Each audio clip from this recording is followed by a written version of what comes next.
So you alternate between smoking and vaping? Yeah, depending on which one I think people would judge me on more.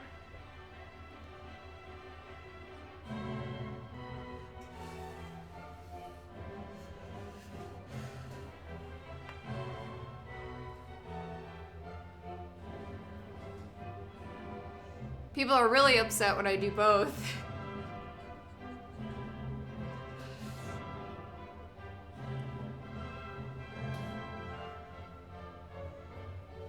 One in each hand.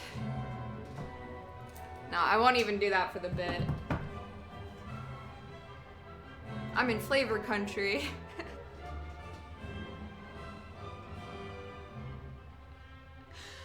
You're legally required to say that. If you ever hit a cigarette and then a vape at the same time, basically, you have to say, I'm in flavor country after you exhale.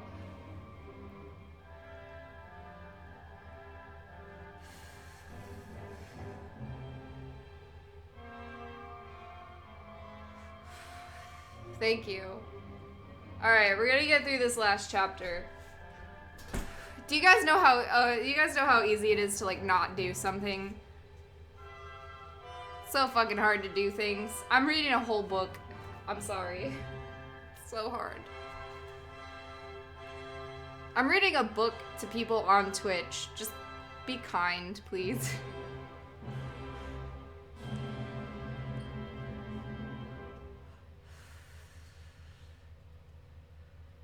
What's your brand of choice? I'm not here to advertise for cigarettes. I'm just shamelessly addicted. Kill yourself on your own time.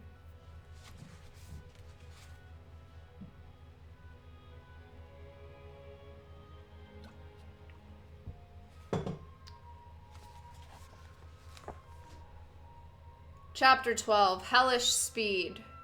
Grappling with the California Highway Patrol.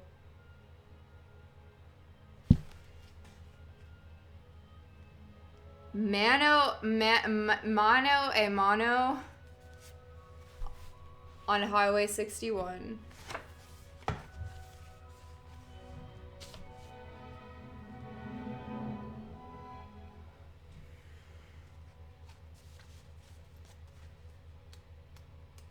Still Tuesday. Mano y mano. Okay. It's not how I would have spelled it. What kind of internet do you have, Laurie? I have the best internet. Tuesday, 12:30 p.m. Baker, California.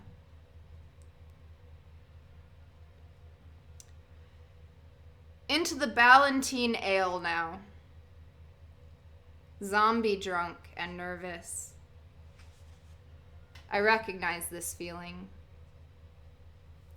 3 or 4 days of booze, drugs, sun, no sleep, and burned out adrenaline reserves. A giddy, quavering sort of high. That means the crash is coming. But when? How much longer? This tension is part of the high. The possibility of physical and mental collapse is very real now.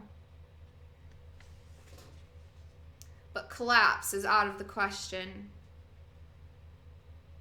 As a solution or even a cheap alternative, it is unacceptable. Indeed. This is the moment of truth, that fine and fateful line between control and disaster, which is also the difference between staying loose and weird on the streets or spending the next 5 years of summer mornings playing basketball in the yard at Carson City. No sympathy for the devil. Keep that in mind.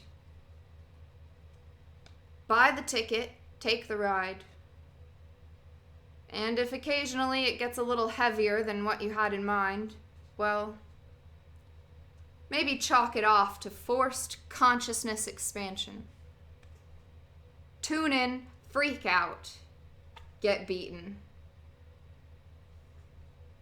It's all in Kesey's Bible, the far side of reality.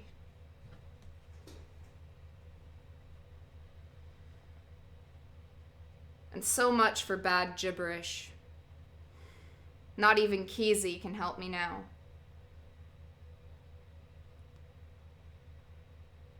I've just had 2 very bad emotional experiences. One with the Highway California Patrol, and another with a phantom hitchhiker, who may or may not have been who I thought it was.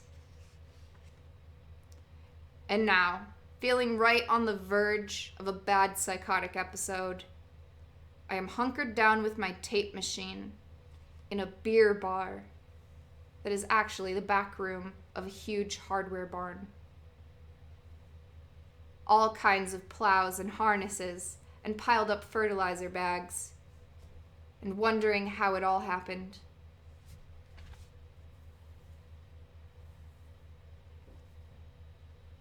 About 5 miles back, I had a brush with the CHP. Not stopped or pulled over. Nothing routine. I always drive properly. A bit fast, perhaps, but always with consummate skill and a natural feel for the road that even cops recognize. No cop was ever born who wasn't a sucker for a finely executed high-speed controlled drift, all the way around one of those cloverleaf freeway interchanges.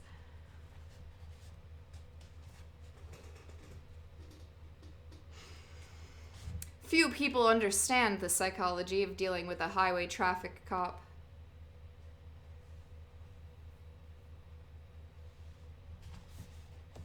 Your normal speeder will panic and immediately pull over to the side when he sees the big red light behind him. And then we will start apologizing, begging for mercy. This is wrong. It arouses contempt in the cop heart.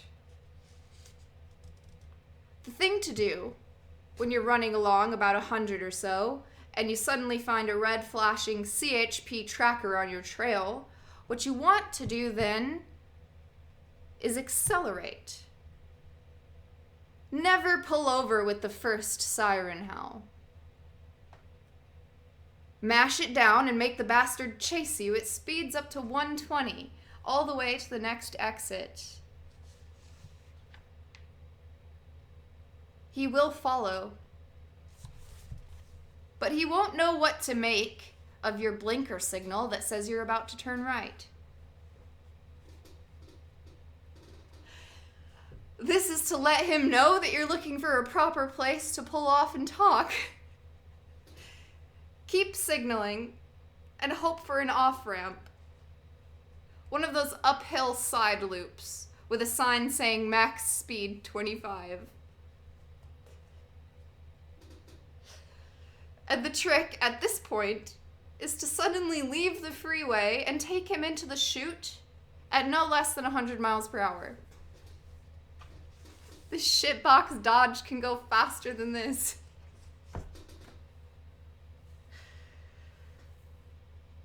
Ugh. He will lock his brakes about the same time you lock yours. But it will take him a moment to realize that he's about to make a 180-degree turn at this point. But you will be ready for it, braced for the G's and the fast heel-toe work. And with any luck at all, you'll have come to a complete stop off the road at the top of the turn and be standing by your automobile by the time he shows up.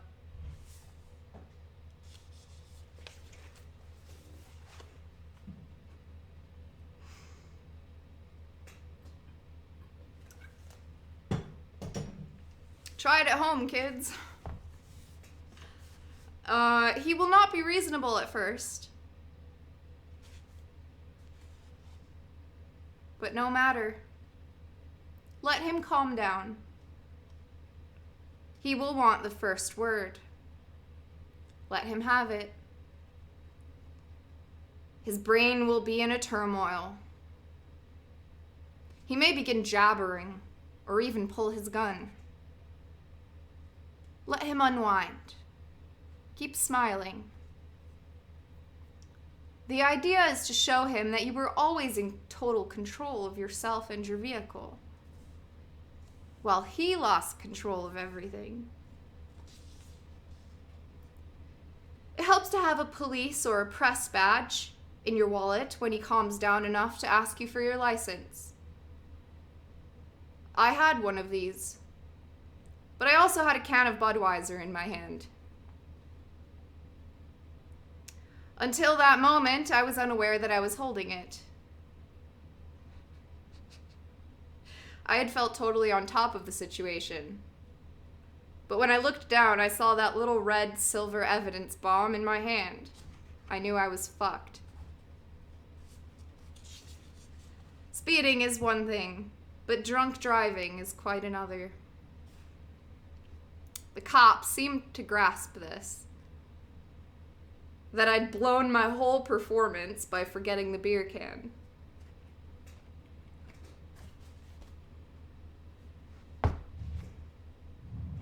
His face relaxed. He actually smiled. And so did I. Because we both understood, in that moment, that my Thunder Road Moonshine Bomber Act had been totally wasted. We had both scared the piss out of ourselves for nothing at all. Because the fact of this beer can in my hand made any argument about speeding beside the point.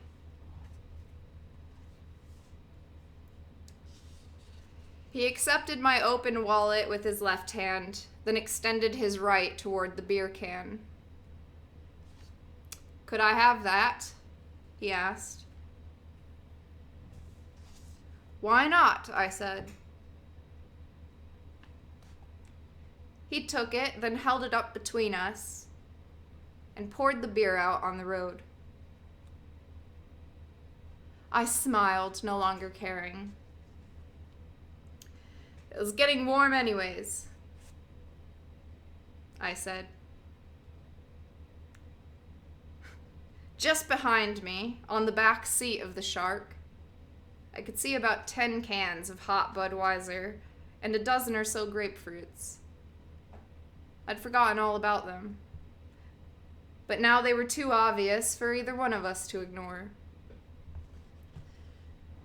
My guilt was so gross and overwhelming that explanations were useless.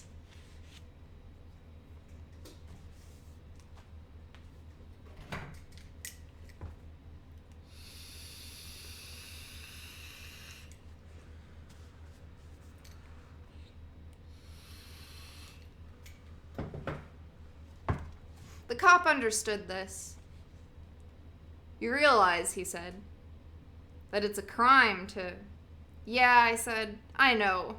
I'm guilty. I understand that. I knew it was a crime, but I did it anyways." I shrugged. "Shit, why argue? I'm a fucking criminal." "That's a strange attitude," he said. I stared at him, seeing for the first time that I was dealing with a bright-eyed young sport, around 30, who was apparently enjoying his work. "You know," he said, "I get the feeling you could use a nap." He nodded. "There's a rest area up ahead. Why don't you pull over and sleep for a few hours?"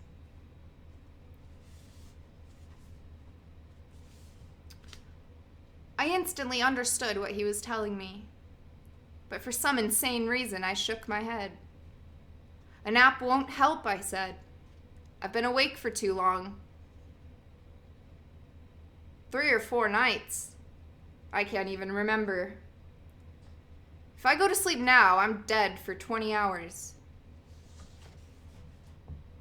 Good God, I thought. What have I said? This bastard is trying to be human. He could take me straight to jail, but he's telling me to take a fucking nap. For Christ's sake, agree with him. Yes, officer, of course I'll take advantage of that rest area, and I can't tell you how grateful I am for this break you want to give me. But no, here I was insisting that if he turned me loose, I would boom straight ahead for LA. Which was true, but why say it? Why push him?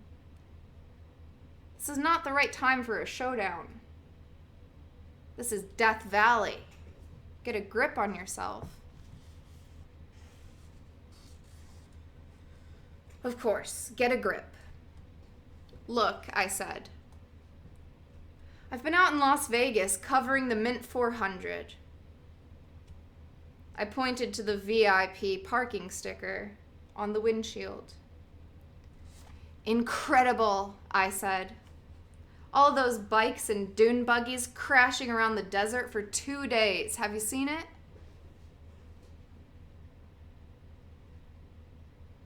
He smiled, shaking his head with a sort of melancholy understanding. I could see him thinking. Was I dangerous? Was he ready for the vicious, time-consuming scene that was bound to come if he took me under arrest?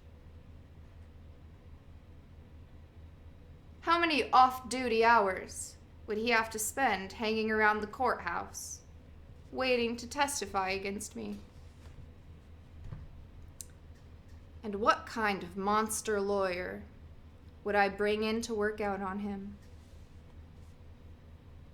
I knew, but how could he? Okay, he said. Here's how it is. What goes into my book as of noon, is that I apprehended you for driving too fast.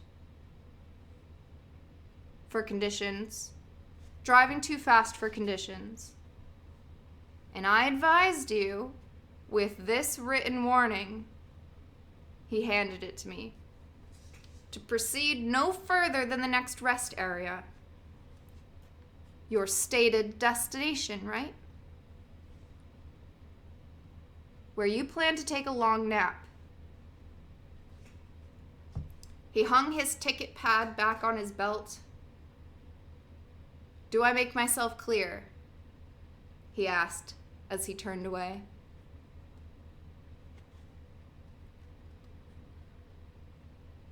I shrugged. How far is Baker? I was hoping to stop there for lunch. That's not in my jurisdiction, he said.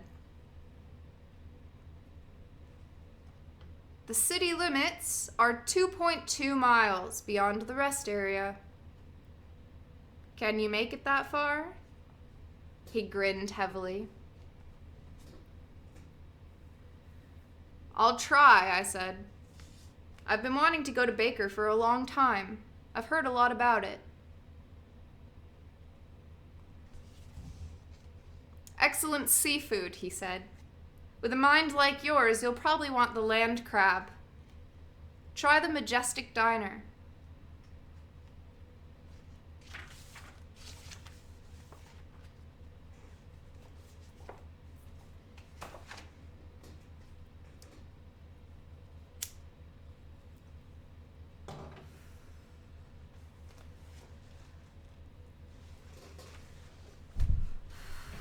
Ooh, I was sitting like that for too long.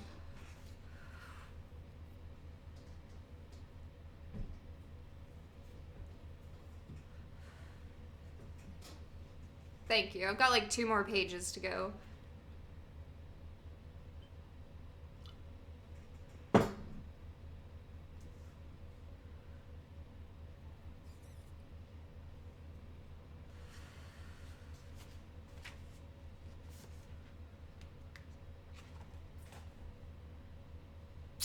I know, dude, it's so good. Like, it's such a relief when you're all anxious about reading and the book that you're reading makes you laugh. That's nice.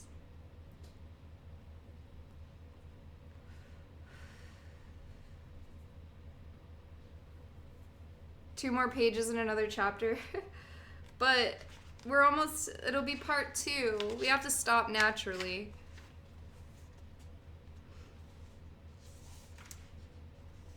Very vivid. I probably just broke the immersion by taking a breather, but...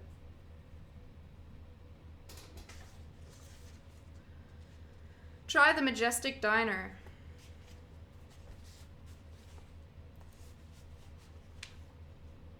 I shook my head and got back into the car, feeling raped.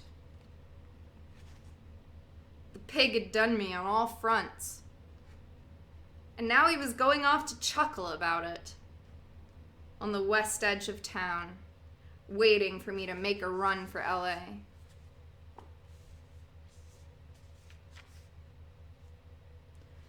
I got back on the freeway and drove past the rest area to the intersection where I had to turn right into Baker. As I approached the turn, I saw... Great Jesus, it's him, the hitchhiker. The same kid we'd picked up and terrified on the way out to Vegas.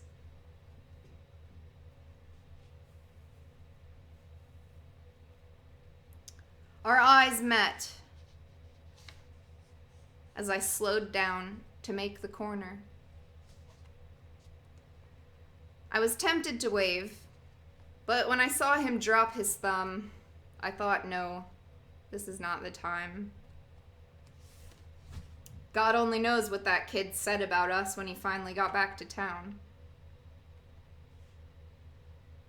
Acceleration. Get out of sight at once. How could I be sure he recognized me? But the car was hard to miss. And why else would he back away from the road?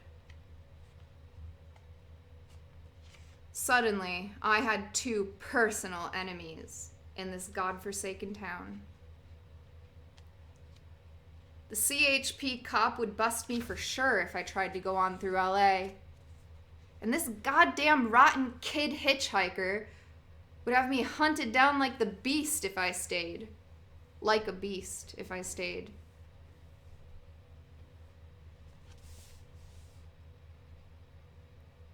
Holy Jesus, Sam. There he is. That guy the kid told us about. He's back. Either way, it was horrible. And if these righteous outback predators ever got their stories together, and they would, it was inevitable in a town this small. That would cash my check all around. I'd be lucky to leave the town alive. A ball of tar and feathers dragged into the prison bus by an angry... A ball of tar and feathers dragged onto the prison bus by angry natives.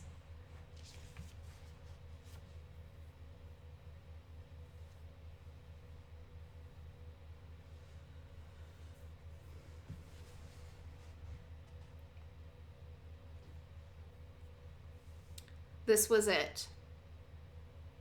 The crisis. I raced through town and found a telephone booth. I raced through town and found a telephone booth.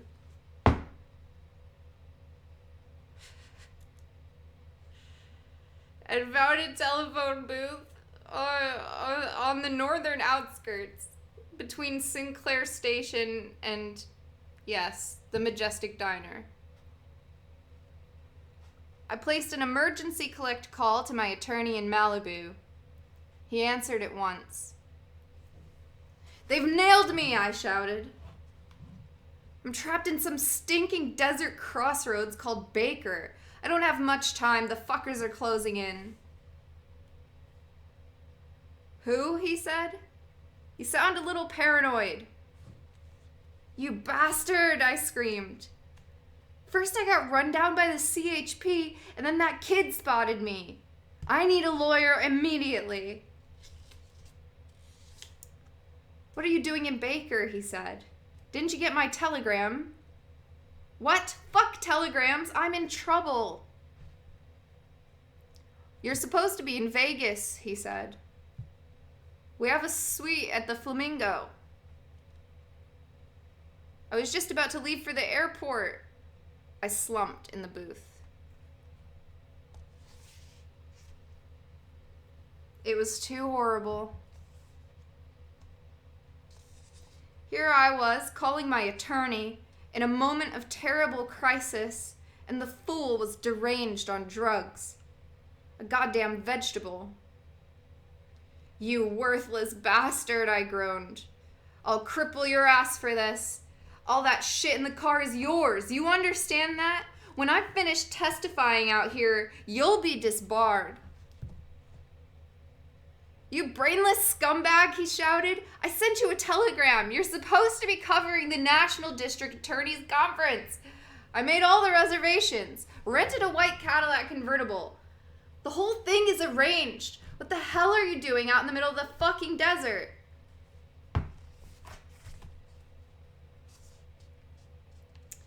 Suddenly I remembered. Yes, the telegram. It was all very clear. My mind became calm. I saw the whole thing in a flash.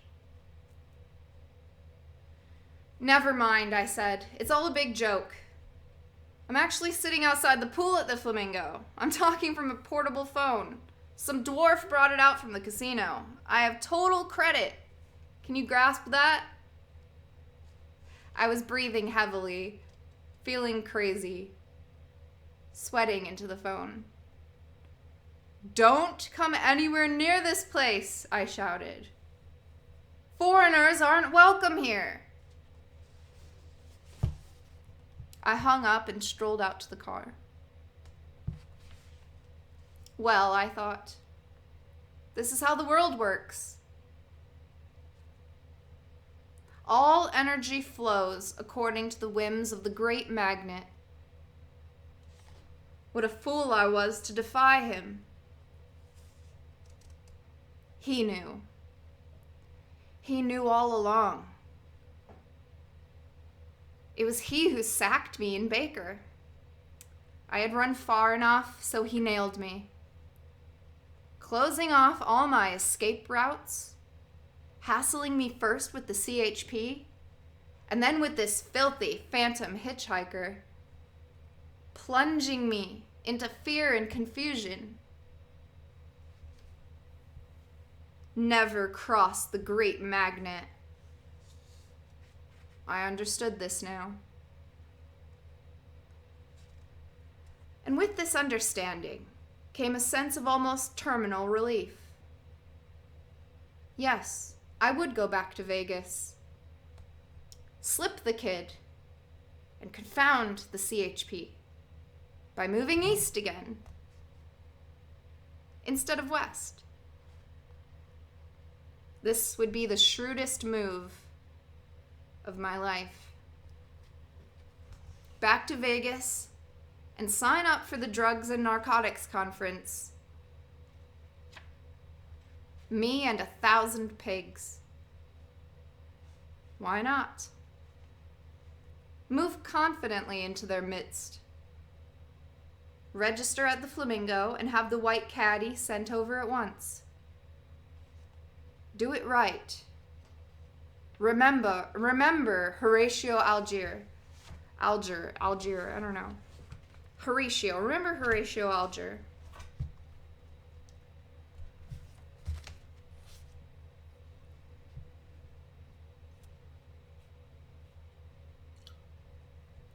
I looked across the road and saw a huge red sign that said beer.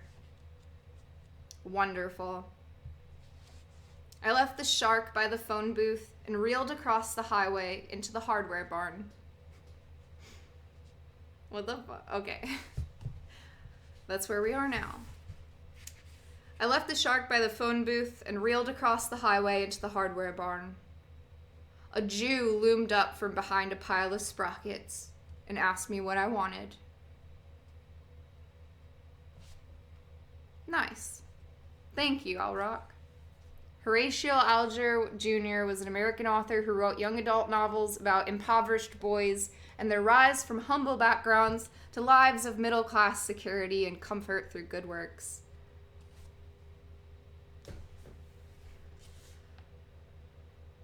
Ballantine ale, I said, in a very mystic... Oh wait, sorry. Blah, blah, blah, blah, blah. I looked across the road and saw a huge red sign that said beer. Wonderful. I left the shark by the phone booth and reeled across the highway into the hardware barn. A Jew loomed up from behind a pile of sprockets and asked me what I wanted. Ballantine ale, I said. A very mystic long shot. Unknown between Newark and San Francisco. He served it up ice cold. I relaxed. Suddenly everything was going right. I was finally getting the breaks. The bartender approached me with a smile. Where are you heading, young man? Las Vegas, I said. He smiled. A great town, that Vegas. You'll have good luck there. You're the type. I know, I said. I'm a triple Scorpio. He seemed pleased. That's a fine combination, he said. You can't lose. I laughed. Don't worry, I said. I'm actually the district attorney from Ignatto County. Just another good American like yourself. His smile disappeared. Did he understand? I couldn't be sure. But that hardly mattered now. I was going back to Vegas. I had no choice.